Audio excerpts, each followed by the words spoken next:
Hello, everyone. I see so many, the numbers just keep going up. So appreciate you guys tuning in.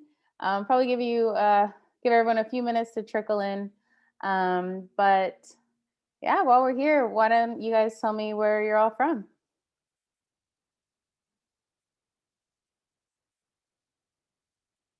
From Canada, same. From Toronto, New York. Shout out New York. I go to New York, back in the day, pre-COVID was in New York a ton. So definitely love New York. Nishay, shout out to you. We were chatting on Instagram. Chicago, baby. Hello, Philly, College Park, Mexico, Bay Area, Scotland. Shout out to Eva from Scotland. That's amazing. Also got Elvira from Mexico, Jennifer from Connecticut, Sanem from Turkey. Wow, Yellow Brick is international, that's for sure. San Diego, Karen from LA. Hey, Quincy. Yeah, thanks so much for joining, guys. I'm sure some people may continue to trickle in. Shout out to my cousin Kayla from Maryland. Hello. But yeah, thanks so much, you guys, for tuning in. My name is Catherine. I'm a graduate from the Yellow Brick Sneaker Essentials program. And title of this webinar is How to Get Noticed by Your Favorite Brands. So I'm going to use some of the time to give you guys tips on how you can really craft a lane for yourself as a creator and influencer on social, and how you can increase engagement on your social pages, how you can secure brand deals, even if you don't have a ton of followers. And I've learned a lot in my past few years working at a sports marketing agency. It's called MKG Canada in Toronto. And through that job, I've gotten the chance to source and recommend and activate with many different influencers for on behalf of different brands like Adidas and Reebok. So I've also been able to manage to secure some influencer deals for myself, even though I don't have a ton of followers. So I hope that I can give you guys some tips that'll be helpful for you guys. On that note, follow me on Instagram. It's Catherine Allen 2. And yeah, and stay tuned till the end because I'm going to be doing a big giveaway worth over $200 as a thank you for all of your time. So make sure you stick around so you can learn how you can win. And yeah, I'll also speak about my experience taking the course, some of my experience in my about approximately 3.5 year career so far, like post-secondary school.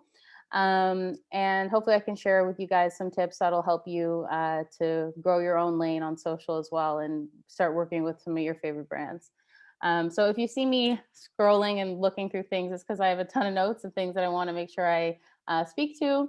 And if you have any questions, just drop them in the chat and I'll make sure that I'm checking them throughout the conversation.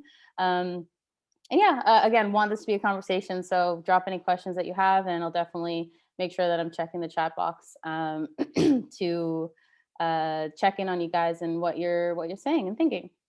So yeah, I've got about 100 peeps right now, so I'll just get right into it. Again, thank you so much for tuning in. Really appreciate your time and hope that this conversation can be valuable for you guys.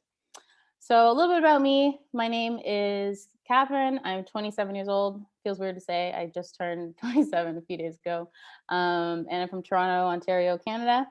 Um, I've always loved sneakers. Shout out to my parents because they always like blessed me with sneakers growing up. So I was very lucky.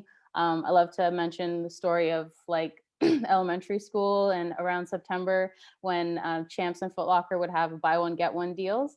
So I'd always be going there with my mom and my dad, getting two new pairs of shoes for school. One that was because it was buy one get one free, and I'd always get one that was casual and one that was more performance for gym class.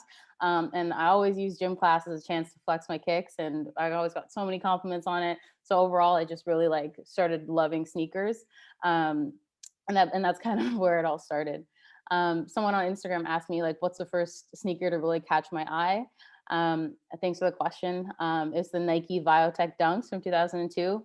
If you guys remember that one, it's like a patchwork kind of suede dunk lows. And I never got them, but I know they re-released a few years ago, and I definitely need to pick them up eventually. But anyways, all this to say that there's many like influences on me growing up that got me into sneakers, but I never really thought about it as a career, because I didn't really know, other than working at Nike or Adidas or Reebok, I never really knew the different sort of career paths that were available in the industry.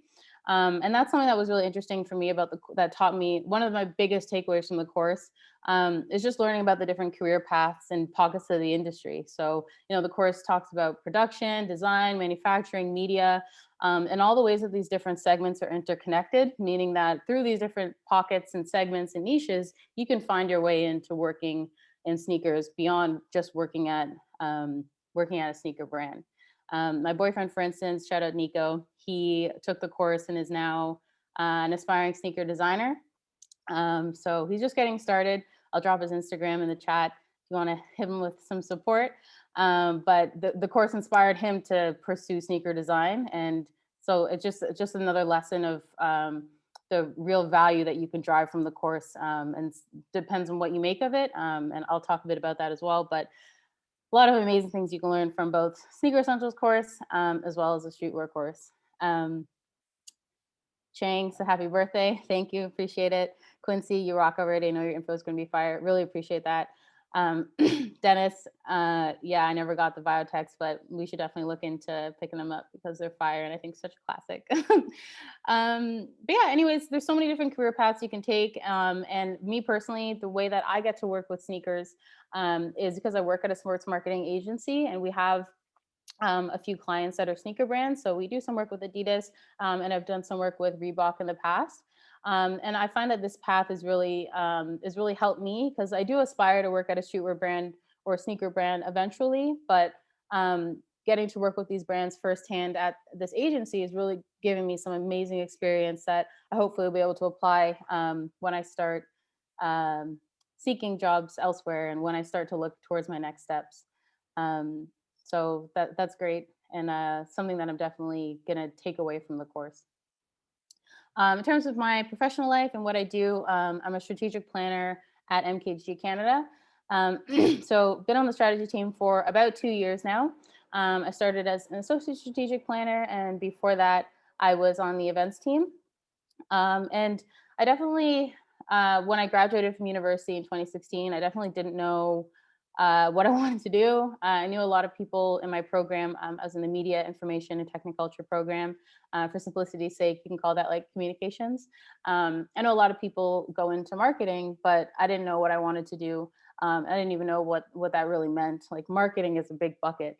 And it was when I then was being more diligent about my applications that I found the pillar. I found jobs under sports marketing that I was like, wow, like for all these different like passion points that I have, there's a lane within marketing that I can find. So I applied for an internship at a sports marketing agency. And then after that, I ended up getting hired at MKGG for a full-time role, and have been there ever since. In terms of how I like really crafted my lane at the agency, I kind of became the go-to person for anything to do with sneakers. And myself, along with my colleague Catherine, were kind of our go-to people for anything to do with influencers. So in terms of when I really started to focus on growing my presence on social, it was when I was sourcing influencers for some of our clients for a sneaker launch. And I was asking myself about some of the questions that I typically ask myself when evaluating influencers. And then I realized, like, wow, I'm kind of the target consumer here. I have values which I communicate on social. I put out good content. My friends trust me with product recommendations, and especially as they relate to sneakers. And overall, I just realized, like, you don't have to be an influencer to influence. People, we all have a capacity to influence people in a positive way. And so when I started to realize this untapped potential within myself, that I started to focus on harnessing and growing my own social and actively seeking opportunities to work with brands. So I'll speak about some of my experience working with brands. I'll speak about ways that you can grow your platform on social. I see some of you are dropping your Instagrams in the chat, so everyone, encourage you to do so as well. And that kind of speaks to one of the other amazing things about this course, is the network that it provides. So the fact that I can even like get on here and chat with 122 of you is like amazing, and exposes me to so many new people. And I only get to do that because I was a graduate of the course. So encourage you guys, if you do take the course, to really take advantage of the network, take advantage of the other students, not take advantage of the other students, take advantage of the opportunity to engage with other students. And yeah, find ways to support each other. Everyone's dropping their Instagrams, which is amazing.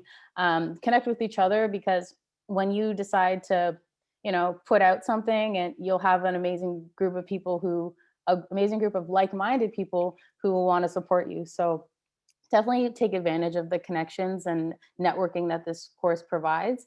And one other thing, I don't really like networking. When you're in like a corporate setting, like I get super nervous. I don't know what to say. I'm not good at small talk, but I thrive in networking situations that have to do with sneakers.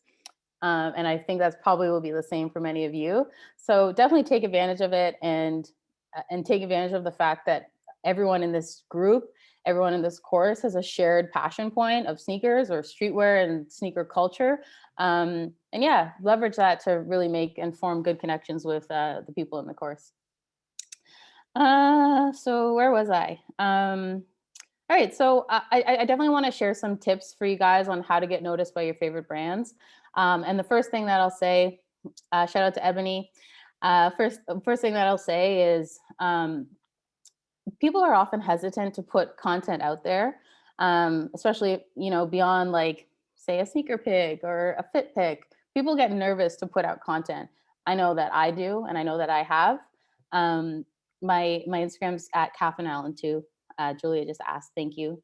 But yeah, people get nervous to put out content and put themselves out there. I remember back in high school or middle school, I was super into YouTube. I had a Tumblr channel or a Tumblr account with like 8,000 people that just grew organically from, I don't know, putting out things that people liked. And my Tumblr followers told me, Kevin, you should start a YouTube channel. And I really wanted to, but the reason I didn't was because I was nervous of what people would think of me, like people that I knew in real life. So if you can like forget that and really focus on yourself and putting yourself out there, you need to have the confidence in yourself if you want other people to have confidence in what you're putting out there as well. And just know that like if your friends and people are going to judge you for putting yourself out there and creating content, they're probably not the right people to be in your circle anyway. You need to feel supported, and when you start putting yourself out there, your supporters are going to grow organically. So just be yourself. And I may sound corny, but I think it's the most important thing. Yeah, you guys are dropping so many your side hustles in the comments as well. So everyone like check out each other and see how we can continue to support each other. But in terms of like how to get noticed by your favorite brands, first thing I'll say, and it may seem obvious, but you really need to make an effort to create and share quality content. I just used to post whatever I wanted, whenever I wanted, and I still pretty much do. But I definitely take more effort now to try and be calculated and to create and put out content that I know my followers will like and engage with. Because I also know that brands look for, because I've been on both sides. And when people take a moment and look at your Instagram page or your TikTok or whatever it is, people will decide in just a few seconds whether or not they're going to follow you, So if you focus on making your page look good, people will be more likely to follow you. Let me know if you guys want me to share any tips on how to put out better content, and I'd be happy to speak to that as well. Is this recorded and will it be sent to us? It will be recorded, and Yellowbrick will post it on YouTube. I'll also post it on my social pages and on my LinkedIn. Yeah. So where was I? Yeah, let me know if you guys want to know some tips on how to put out better content. But overall, content is definitely king, and definitely important to think about like how you can improve your content. Dennis says, what do you mean by making your page look good? So if you look at an Instagram feed as an example, I'll pull mine up just so I can like show you guys exactly what I mean. But if you look at an Instagram feed, you see a grid, and from there, like all these photos, if they can kind of look a bit cohesive and look good aesthetically, it'll help drive attraction to your page. And from a brand perspective, it shows them that they can trust you to also create good content that showcases their products. So there's many tips that I can get into on how to make it look good. But overall, look at your, take a step back, look at your Instagram feed. I'm just gonna talk about Instagram primarily because that's my favorite platform and the one that I'm mostly on. But take a look at your page, and think, like, step back, think about who you want your audience to be, and ask yourself, like, if I was that person, would I follow you? So that's what I try to keep in mind. Um, I also like Canva. Canva is amazing, and I can speak to some things that I really love about Canva as well. Um, but um, sorry, I'm just going through some of the questions here. Um, can you share content tips? Sure. So, in terms of how to create better content, something that you need to invest in, or at least consider, is good lighting. That's like the most important thing. So, taking pictures in natural lighting is a great thing. You can get like a ring light for like $30 on Amazon. A tripod is a great investment as well, especially for those like streetwear aesthetic kind of fit pics. Investing in a cheap little tripod off Amazon is also a great thing to do, and overall really helps to take better pictures. And if you're taking better pictures, you can take more quality image, you can take better product shots, and overall your page will look better. Um, Someone asked, do you remember your favorite basketball shoe? My favorite basketball shoe was were a pair of LeBrons.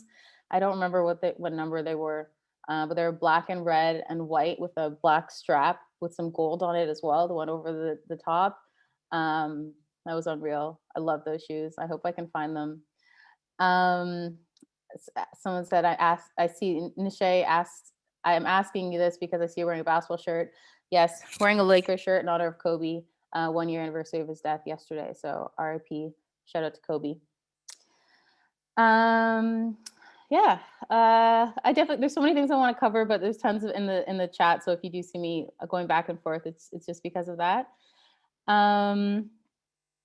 Another thing, and shout out to Steven who said that don't over edit your pics. That's definitely true. When people over edit, it doesn't look as good, and in my opinion at least. And I find that people really want like to follow real people and natural looking people and natural looking images, because I find that they're more relatable.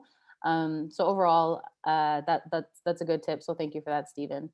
Again, my Instagram is Catherine Allen 2. Another thing that I'll say, especially with if you want to know how to, um, if you, I'm seeing some questions about engagement, so I'll definitely, I do have a section that I've written down on engagement, so I'll get to that in a moment, Jalen. But one thing that I want to say is that if you have your eyes set on a particular brand that you want to work with, something that's really important to remember is that behind each account is a social media manager. So behind each account is a real human. You know, they're usually pretty cool with it, up on industry trends, and they check the app pretty frequently because it's their job. So keep that in mind and remember that there's a human behind each account. So put yourself in the shoes of that human, and think about what would make them want to click on your profile, how you can be seen, and how you can get their attention. So some of the ways that I do this is I'll look at their feed, and I'll see the way that they typically engage with their consumers, and with influencers. So some things I'll ask myself, do they repost a lot of consumer pictures? If so, create a photo that kind of aligns with the type of photos that they typically will put out. And there's a better chance that they will repost you, which can do so much for your engagement, driving traffic to your page, and overall just demonstrates for the brand that you can deliver value for them. So again, creating content that you know aligns with their brand and the type of things that they typically share, is a great way right off the bat to, as I mentioned, show that you can add value, and really like give them a tangible example, of the work that you could potentially be doing for them. You know, just a teaser. And if they're a sneaker brand, they want to connect with people who rock their shoes. So if you really love a brand, like post quality content wearing their shoes. Make sure you tag them. If someone asks in the comments like, "Where are your shoes from?" I always make sure that I tag the brand just so that I can let the brand like subtly know that I might have just got them a sale. So these are some things just to keep in mind as well. I'll take another look at the chat here. Do you think working with big brands is more fun or smaller brands? there's definitely value in both. Obviously, amazing to work with brands that you've loved and followed for a really long time. But working with small brands not only is a great way to support the local economy and support small businesses, but working with small businesses, I find they'll probably have more appreciation for you because they aren't don't have as much experience working with influencers, working with creators. And overall, they're really, I find the small brands that I've worked with are so appreciative, and really appreciate the work that I do for them. So for that reason, I definitely say like I really love and appreciate working with small businesses. And in terms of working with small businesses, definitely start with your friends. You know, see who has side hustles out there, see who how you can support them as a creator, because starting in your own circles is a great and authentic place to start. I just dropped my Instagram in the chat, for someone who just asked for it. Um, I'm just going to review the chat again. Is it better to Kiara said, is it better to collaborate with other brands when starting up or once established? So I think it's a fluid process. You know, once you're just getting started, you can definitely work with brands. And obviously, as you get more established, bigger brands may be more interested in you. But that said, it's a nice segue actually into the next theme I want to talk about, which are micro and nano influencers. So overall, micro and nano influencers, there's like different titles and different ranges of how people. Don't worry, Calvin, you're muted. I can't hear you anyway. But overall, there's many different like ranges of what is classified as a micro and nano influencer. So overall, you can just kind of, for the sake of this conversation, we can call these people that are, you know, under 10K or under 5K. So obviously, working with big influencers with massive followings can yield amazing results for brands, in terms of brand awareness. But some of the biggest influencers are really small. Engagement rates are a calculation of how involve audience with your content. And there are different ways to calculate your engagement rate. It's usually a combination or equation of that takes into account likes, comments, followers, and overall engagements with the post. And there are apps that can calculate this for you. So you can just like Google one to find one for yourself. But more often than not, from my own personal experience, like working at a marketing agency and sourcing influencers, I find that the smaller pages generally have larger engagement rates than the bigger ones. Their audiences are usually closer to them. Many of them are personal friends that they know, less ghost followers and inactive followers. So overall, I find that smaller pages actually receive higher engagement. And I'll speak to an example of that. So at MKTG, we were working on a campaign for a sneaker brand, which involved sourcing 3 influencers to customize a new and upcoming sneaker. One influencer had like 140,000 followers, one had maybe like 10,000, and one maybe had 1,000, we'll say. And at the end of the process, the creators who had smaller followings ended up delivering the best work for us, and they were so enthusiastic, they were so engaged, they went over and above the agreed upon assets, which are really important because brands want to work with people who genuinely love their brand. And I find that smaller influencers and creators are often a bit more enthusiastic about working with brands. So I find that I personally love to work with smaller creators for that very reason.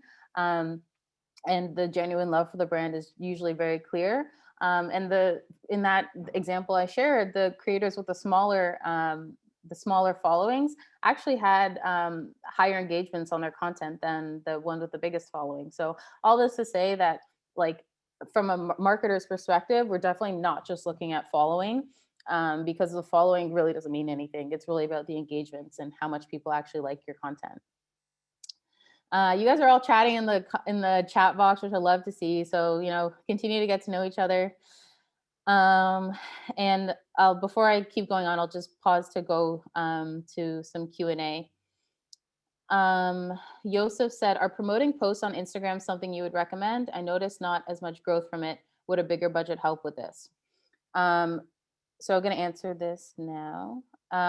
Basically, promoting posts are definitely a good thing to do, but it's important to take a test and learn approach. So see what works for you, and then pivot from there. So make sure that you're tracking it. What I do is I have like a spreadsheet, an Excel spreadsheet and I take notes on what specifications I used for a targeted post on Instagram, and then I'm able to measure like how successful it was, and then the next time around pivot slightly and see which one works best. So if you have like a couple dollars to spend and want to put it behind an Instagram post, definitely helpful.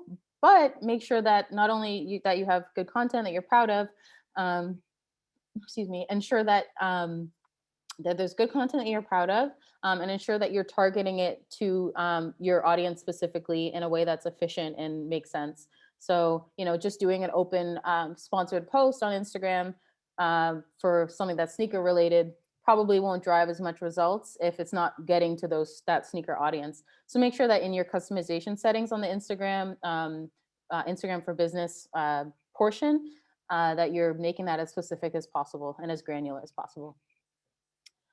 What are some gaps in the sneaker industry? Question from Courtney. Thank you. What are some gaps in the sneaker industry that you would like to be addressed? Great question. Great question. There are many. I think one that I can speak to as a woman is that so many sneaker brand. Okay, so I'm a size 9.5 women's or 7.5 to 8 men's. So I kind of fall right in between the typical woman sizing and like a or a larger woman size and a smaller men's size. So I can fit into a size 7 or 7.5 men's. So a lot of women's exclusive collections, you go up to like a size 8 or a size 9 and don't account for the women with bigger feet.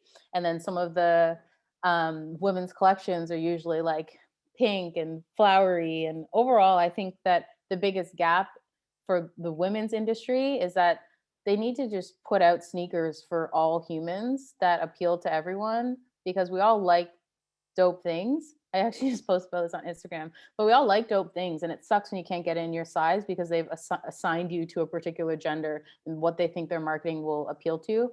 So that's definitely a gap that I hope that the sneaker industry will improve upon. And instead of putting out like women's collections, just putting out dope collections and broader size ranges. So that's definitely something that I feel about that. Another quick question, and then I'll get into some more tips for getting noticed by your favorite brands. Jasmine said, "What is your view on bots cannibalizing drops?" Bots suck. Obviously, I remember trying to get sneakers back in high school. It was a lot easier because there were less bots in the market. But overall, like, it sucks, and I hope that the sneaker industry can get to a place where everyone who wants a pair of shoes can get that pair of shoes that they want. Obviously, supply and demand and hype culture don't always allow for that. But that's what I have to say to that. And Anishay, kind of backing me up on what I just said, women don't only like pink, which is true. Obviously, I mean, I happen to love pink, but but not every woman loves pink, and my shoes shouldn't have to be pink. Just like, I shouldn't have to buy just a pink shoe from a woman's collection because that's what they've told is for me, you know? And like, I have a friend with like size 11 feet, two friends with, I think they're both size 11 women's feet, and they can't fit into those like cute little women's releases. So overall, just I think that that's a big gap that the industry needs to work towards. Again, continue to drop your Instagrams in the chat and everyone gets to know each other. I think it's awesome. Okay, so in terms of getting noticed by your favorite brands, I chatted about creating great content. I chatted about engagement rates. And yeah, so on engagement rates, they really can help you stand out in conversations with brands, especially if you do have a smaller following, because it's generally often is higher if you have a smaller following. So for example, I have about 5,000 followers, just under 5,000, but my engagement rate is decently high. It's 21.47%. And for a comparison, Kylie Jenner has like 900 million followers and her engagement rate is 2.6. So not to say that I'm more popular than Kylie Jenner, because I'm obviously not, but just saying that when you have a bigger following, the likelihood of fake accounts, inactive followers, ghost followers, It all contributes to a lower engagement rate. So people who put out something on a smaller page that have a high engagement rate can often deliver much more than the pages with many followers, but a low engagement rate. So definitely a selling point that I use, so that not only can I like get free product from brands, but I can get paid for it too. So I'll speak to how I actually just confirmed a deal for myself yesterday, and how I did it. So, and hopefully that can give you guys some good learnings as well. So a brand had reached out to me, sent me some free product in exchange for a post. So I created some content for them. I posted it. They really liked it, and then they wanted to send me some more. So they said, "Okay, can we send you some more product? And over the next couple months, you put out some content featuring those products."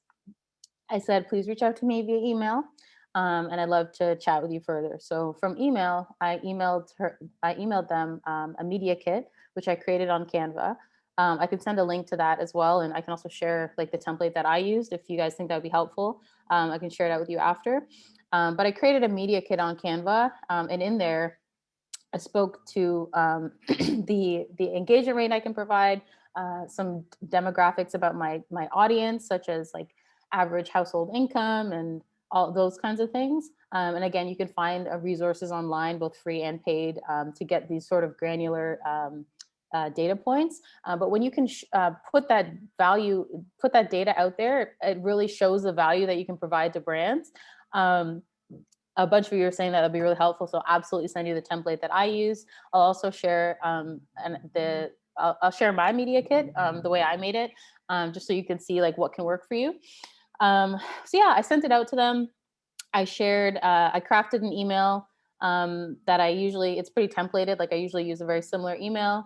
Let me know if you'd like to know what that template looks like as well. And then I asked about a budget. And then they actually responded with an offer. But they wouldn't have offered me this compensation if I didn't bring it up.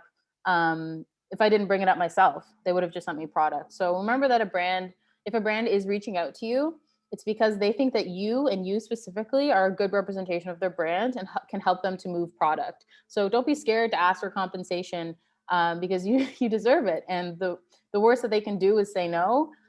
So from there, you can decide if you want to work with them or not if they do say no. But overall, secure the bag because you deserve it. Exactly. Exactly. Apologies, I'm not sure how to pronounce your name. Rurari. But she said free clothes don't pay the bill. Facts. Ruri. Okay, thank you, Ruri, for clarifying. Ruri agrees that free clothes don't pay the bills. So find a way to get paid because you deserve it. And if you're moving product for brands and really helping to promote their brand, you're providing them with value. So yeah, that's a great point that I think is really, really important.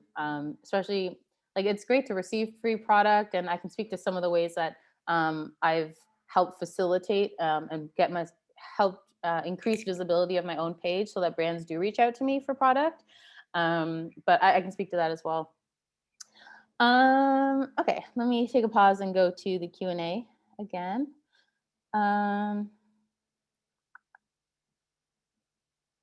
Okay, Alyssa said, how do I grow fast? I've been trying to, but I honestly just can't figure out how to do it.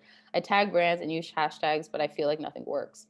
So one thing I'll say is that growth can take time. I have just under 5,000 followers, hopefully a couple more after you guys follow me. But yeah, I have a small but mighty following, and it's been growing like steadily. And I think that once you get out of the mindset of thinking like, I need 10,000 followers, I need 20,000 followers, and you like really consider each follower as like a person, and if you have any side hustles, I have some, speak to them later. If you have any side hustles, these are potential customers, then they will have much more value for you. So I really consider each follower each person who follows me as like an individual that I want to connect with and I want to create content for. So don't get too like down about growth not being fast, because every like bit of growth is important and in the long run will make a difference, especially if you're consistent. Some things that I can use, I definitely recommend tagging brands and using hashtags. But it's important to use relevant hashtags. It's also important to not only use hashtags that are like only have like 17 million uses on it. You also want to use some of the smaller hashtags because that has a bigger chance of you getting to the top of that hashtag feed. Princess, what's your IG handle? It's Catherine Allen too. I just dropped it in the chat once again. So yeah, and I'm not saying my feed is perfect. It's definitely not, but I'm just explaining like what's kind of worked for me. And I'll quickly refer to some questions again as well. What is the best way to get on people's PR? So some of the way that I've gotten on some PR lists, definitely different methods, but so I'll just give you like one example. So for example, I was like, I really wanted to get featured on Hypebae. I haven't been featured on Hypebae yet, but I've been featured on Hypebae Beauty. So I created some content that I literally, as I was creating it, I was like, I know that this is the type of content that appeals to Hypebae and Hypebae Beauty. So I'm going to create content that they'll hopefully repost. It worked. They reposted it. And then from there, the brand that I was wearing reached out to me and started to send me product. It was Petchology. And then a few other beauty brands have sent me product as a result of that as well. So getting featured on a bigger page is a great way to get exposure for yourself. So think about those sorts of pages and how you can create content to get featured on there. And then from there, you get exposure to the brands that are following those pages. So that method has worked for me. And the features thing is definitely a way to continue to grow your page. Question from Olivia. Great question. What about brands you want to work with and haven't noticed you yet? Can we send out media kits, and what proposal should we include? And what should we include in a proposal? Fantastic question. And, if you have amazing content that aligns with a particular brand, you absolutely can reach out to that brand. So some brands have an email on their Instagram. If you really want to be diligent, and I've done this before, again, if you're thinking about the human aspect and the fact that behind these brands are humans, find those humans and reach out to them. If it's an agency who represents their influencer interests, reach out to an agency such as my agency, MKTG Canada, just as an example. But agencies are a way that they do it. And again, just think about these people as humans. So find a way to contact them, send them a media kit to show them the value, and then overall just express to them that you can deliver value for their client, for their brand, or their client if you're speaking to an agency, and express the value you can bring, express how much you love the brand. Because obviously if you send like a customized send a templated email to 50 different brands, there's no way that can convey genuine love and support for the brand in an impactful and meaningful way. So definitely those are some things I would take into account as well. I'd be happy to provide you guys with a template of how to reach out, how to follow up with a brand asking for or seeking compensation. Also happy to provide a template of a way you can outreach for a brand that hasn't noticed you yet. I think that could be helpful for you guys. So let me know if you love that. Nicholas, what is a media kit? What does it look like? So basically, imagine if you just literally Google media kit, and you'll see all these examples of is basically you in a nutshell. So a document that outlines you, your picture, your image, your social pages, your social following, insights about your audience, past brands that you've worked with. Basically gives them a snapshot of who is this person, what value can they provide for me, will they be a good representation of my brand? Yeah. Chloe said, would you recommend emailing instead of DMing on Instagram? Sometimes Instagram can get lost in the clutter. So I think emailing can be perceived as a bit more professional sometimes. At least that's just like my agency perspective lens on. So definitely consider that as well. Okay, so answer a bunch of questions. I just want to get to some more tips that I wanted to share with you guys, especially with regards to like growing your page and really showing value. So just want to find my notes somewhere here. So something that I actually found really helpful, and this doesn't apply for every brand, so take it with a grain of salt. But something that I've done to try and get on the radar of some brands, um, is so on Instagram, you can see activity, if you have your activity on. So if you have ever reached out to a brand with like a question about a product or something, and they've responded to you and they have their activity on, you can then see in your DMs when they're on. And it's a really great, really helpful tip that's worked for me to either reach out to a brand when I know they're online, or put out content on my page when I think that they might be online. So if they just posted something, if they're actively respond, maybe not if they just posted something, because sometimes they're planned and scheduled and done with a third party app. But if you see that they're actively responding to people, then that can be a great way to know that they're online as well if they don't have their status on. As Alexander said, sometimes they turn it on, sometimes it's on, sometimes it's off. Some brands have it on, so if it is on, just notice that. And if not, look at when they're actively engaging with people on their page to know if they're online. And then that way, there's a better chance that they're going to see your content amongst the sea of all the other content that's out there. Okay, gonna go back to some more of the Q&A. Again, thank you so much for joining, everyone. We have about 20 minutes left and covered so much, and definitely so much more we can continue to talk about.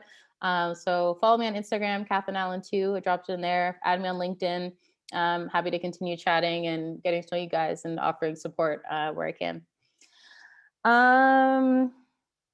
Okay, Christopher Gonzalez asked a fantastic question. Do you think other brands will feel some type of way seeing you in multiple other brands on your feed? For example, having fit pics with brands like Nike, Reebok, Adidas, Reebok, Nike, Adidas, Reebok, and Puma at the same time. So great question.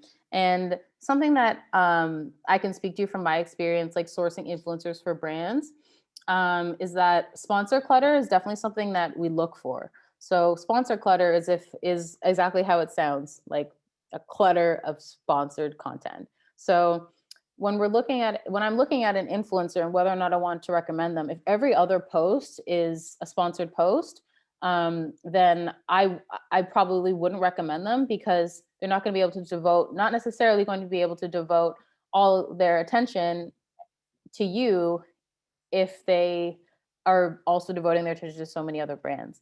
Not to say that there's a problem with working with many brands, because people who find success really will put out sponsored content, like content that they've been paid for, paid to post. But apart from that, just because you rock multiple brands, I personally, if I was on the brand side, again, I'm on the agency side representing brands, but if I was on the brand side, I wouldn't have a problem with someone who can put out great content featuring other brands. Because if I'm Nike and I see that someone is posting tons of pics in Adidas, maybe it means that they really like Adidas. So Adidas might be a better fit for them. But, maybe there's an opportunity to convert them. Maybe there's an opportunity for them to create great content featuring your brand. So all I'd say is I personally don't think a brand should feel a type of way seeing you in multiple other brands, because at the end of the day, for what reason would they have to be completely loyal to your brand if they haven't even developed a relationship with you yet? So that's definitely out, but that's how I feel about that.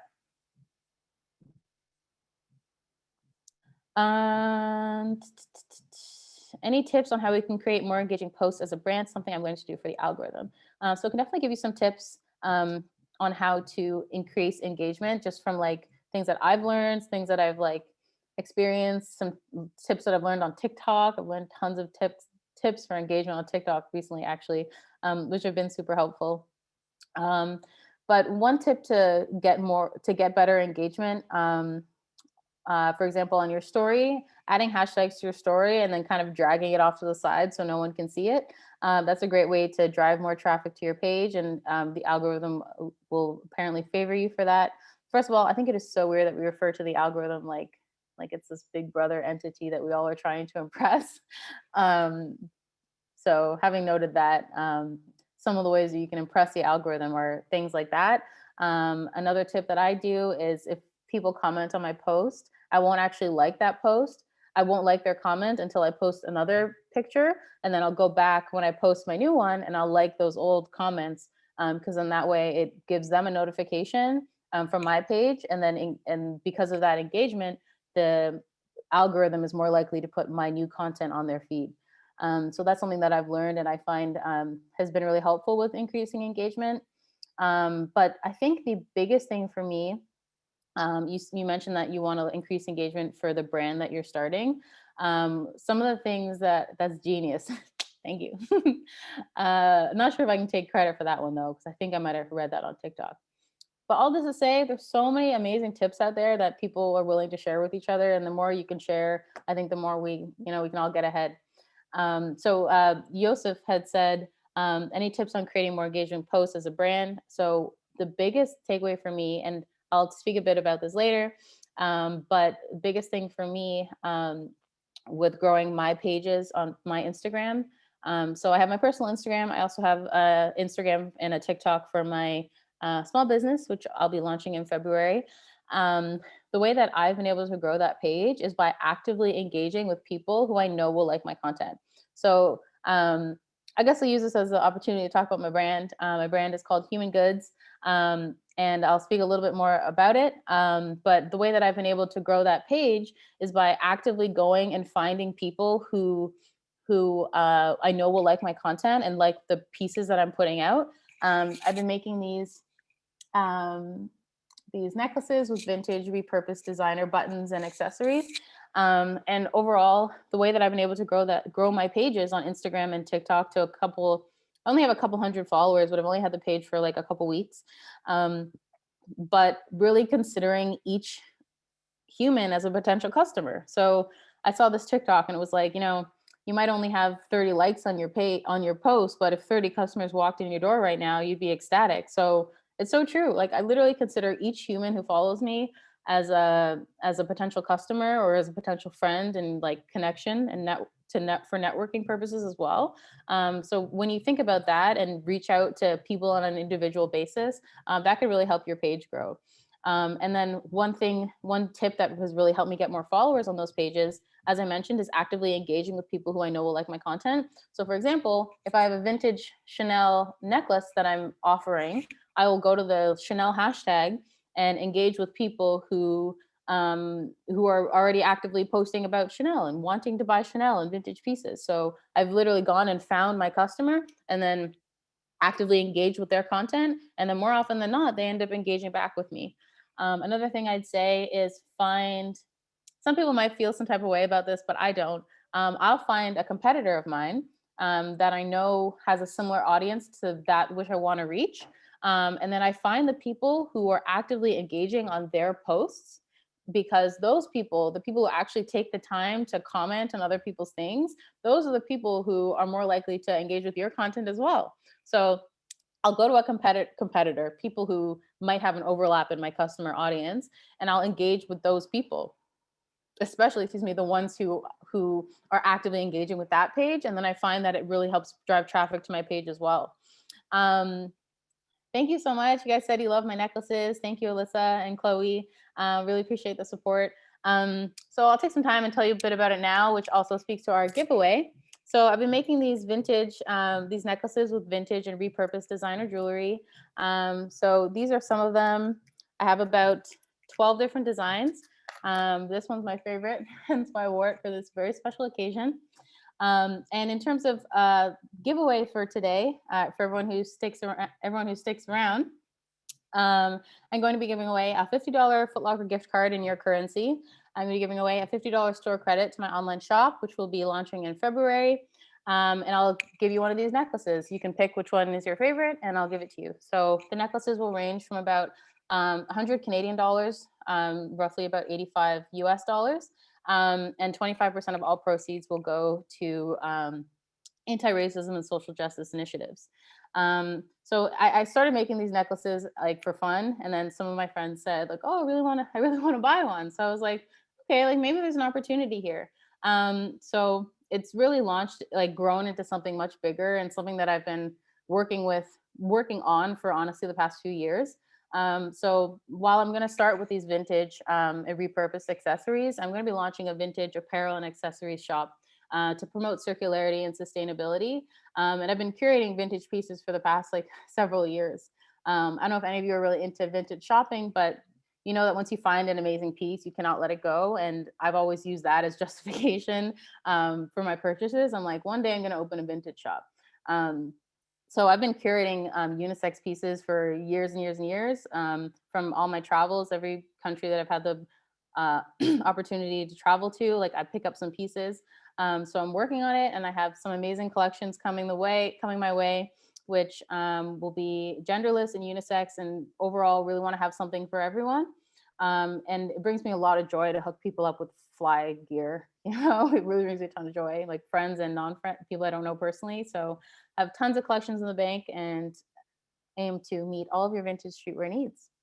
I also really want to, and this is something to think about as you decide to launch your own brand. Like, think about the need that you're filling, the gap that you're filling. So, for me, the gap that I want to fill in streetwear, in the vintage and streetwear industry right now, is cultural appreciation through vintage and storytelling.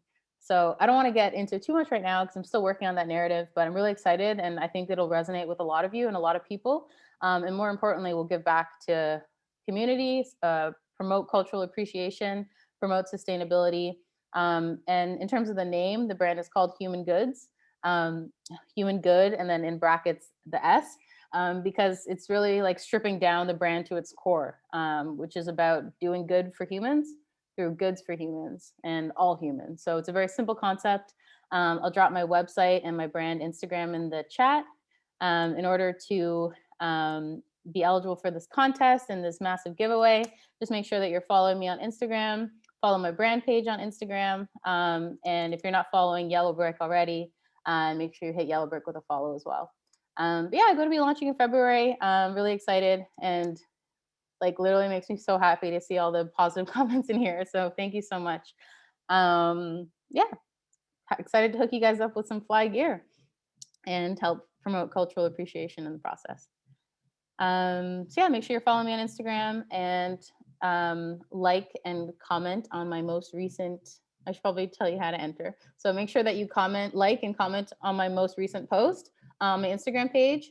You can comment with the most recent shoe that you've picked up, or if you're into vintage, um, let me know the best grill. Like, what's the best vintage piece you've ever found?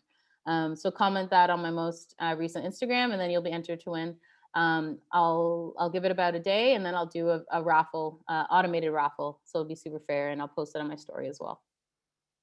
Okay, so back to some questions. Where can we get the social templates you referenced? You can get those on Canva, and I'm going to I'll share a link to that maybe on my Instagram afterwards, because I'm not sure the best way to do that right here. But yes. And then to enter the drawing, Jasmine, just go to my Instagram, CatherineAllen2, comment on my most recent post saying your most recent sneaker pickup or the best vintage grail you've ever found, and then automatically enter to win. Adeni said Catherine is really cool. I follow her on IG and she engages with her followers. I really appreciate that. That means so much to me because I really try to like be authentic with Instagram, and I think that there's a gap in influencer marketing right now. You know, there's so many people who are influencers, and a lot of it is phony. I think there's a space and a need for more authentic people out there to influence people positively, and I think that can be a lot of us. So that is what I would say on that. What is the spelling on Canva? Canva, Canva. It is amazing. You can create really, it basically is like Photoshop, but online. So it gives you all these like templated design templates that you can use to help step up your social game. And then also there's, if you type in media kit, you'll find a bunch of templates. And I'll also share the exact one that I use as well. I know we have about 6 minutes, so I want to try and like rapid fire as many questions here as I can. Any question that I didn't answer here, I'll connect with Yellowbrick, see if we can save them, and I'll try and reach out to you individually, or just reach out to me on LinkedIn. You can DM me on Instagram, and I'd be happy to respond. And my LinkedIn is Catherine Marie Allen. I think it's like linkedin.com/Catherine Marie Allen or whatever it is. So I'll drop that in the chat as well. Yes. Okay. So quick questions. Do you think having hashtags in your bio helps to grow your IG page? I don't think so. I don't know if it does. That said, you can grow your IG page by, and this brings up a great tip actually.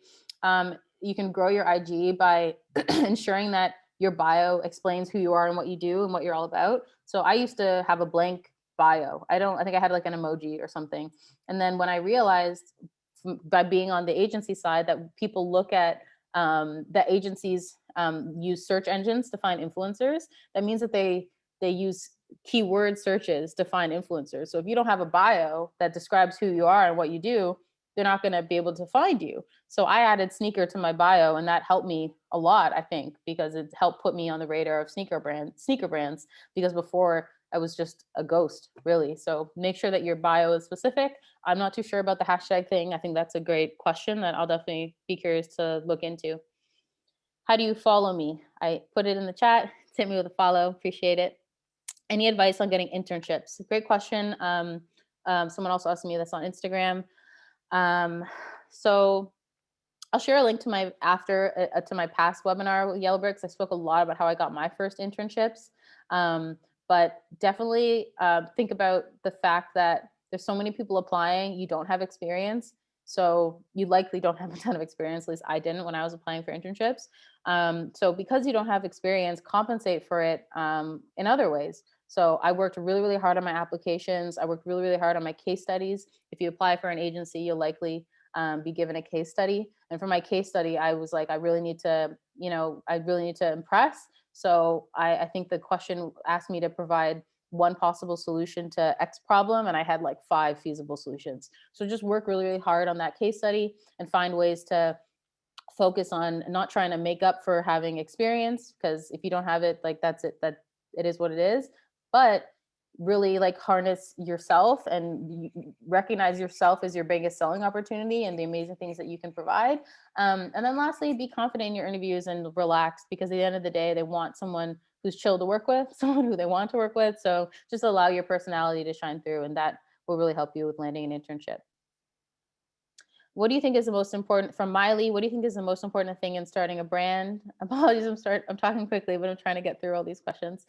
What do you think is the most important thing in starting a brand? So before you start your brand, create a business plan. Create a business plan that identifies who your target audiences are, what your vision and mission statement is, who your a little bit about your competitors and what the industry is like, what your objectives are, what your goals are. When you have a business plan, and you can Google like business plan templates.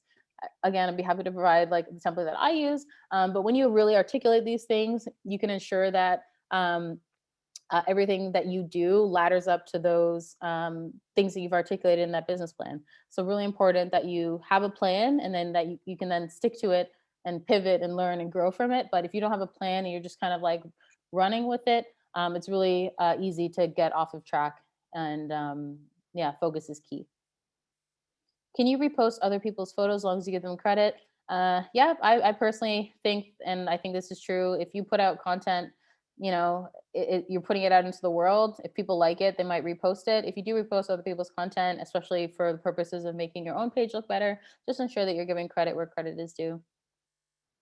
What advice do you have, from Tyree? What advice do you have for a brand trying to get featured on blogs?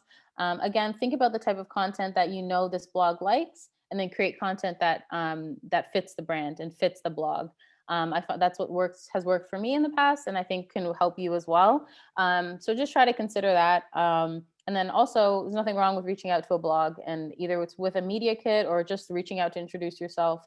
If you remember that everyone on the other side of these social pages and blogs are regular humans, just like we are, and you really remember that, people have a sense of humanity and like want to get to know people who are good people and like have good intentions. So if you are, like trying to grow your page and you're a huge fan of this blog, like let them know that you're a huge fan of the blog, you've been following them for years, and that you're excited by the opportunity to potentially create content for them and drive value for them. I dropped my Instagram in there again, Catherine Allen 2. Give me a follow and connect with me there. Again, we only have about a minute left, and I want to be mindful of everyone's time this Thursday evening. So any questions that you have, send me a DM on Instagram and I will get back to them eventually. But overall, like I do hope that this was helpful for you guys. I had a lot of fun. Again, reach out to me on Instagram. It's Catherine Allen 2. Maybe I can throw in like one final question. So yeah, I'll do like one final question and then we'll probably call it. And remember to go to my Instagram and comment on my most recent picture with your latest sneaker pickup or most important vintage grail that you found, and you'll be entered to win one of my vintage pieces, $50 credit to my website, and $50 credit to Foot Locker in whatever your currency is, so that you can really, step up your sneaker game. Again, these are all things that I want to give you guys as a thank you for joining my webinar. Like, really appreciate chatting with all you guys. It comes out of my pocket, not anyone else's. Like, I genuinely just want to support you guys and thank you for supporting me. So yeah, make sure you enter and appreciate the support. Final question. Let's find a good question. What are some common mistakes you see? Like, what are some things that people shouldn't do? So something that I would say, there's certain like red flags that people might look at when evaluating whether or not they want to work with an influencer. So some red flags obviously are like profanity on your page and classic things like that. If you are posting anything controversial, a lot of agencies will have like a scale with which that they'll create different things to evaluate influencers. And one of those things that we often look at is controversy. So, are they controversial? Do they post things that don't necessarily align with the values of your brand? So overall, I would just say that anything that you there's nothing into particular to not put out, and not saying never swear on your social pages, because do you, and like there's many brands that still support people who swear on their pages, but just keeping in mind, if you want to work with a more conservative brand, your page probably should be a bit more conservative. So I do hope that helps. I hope that answered that question. Thank you all so much for joining. Really appreciate your time today, and really appreciated chatting with all of you. Thank you guys all so much. It honestly means the world to me. I'm sorry I couldn't get to all your questions in this hour, but if you, again, just send me a DM, I'll make sure that I get back to you. I promise I'll get back to everyone. Again, comment on my most recent Instagram to enter my page, enter my contest. Make sure you're following me and my business page as well. Appreciate the support, and stay tuned for what's to come, because I have some big plans for my personal brand, and I'll continue to create amazing content and hopefully host some more webinars with Yellow Brick in the future. So thanks so much, everyone.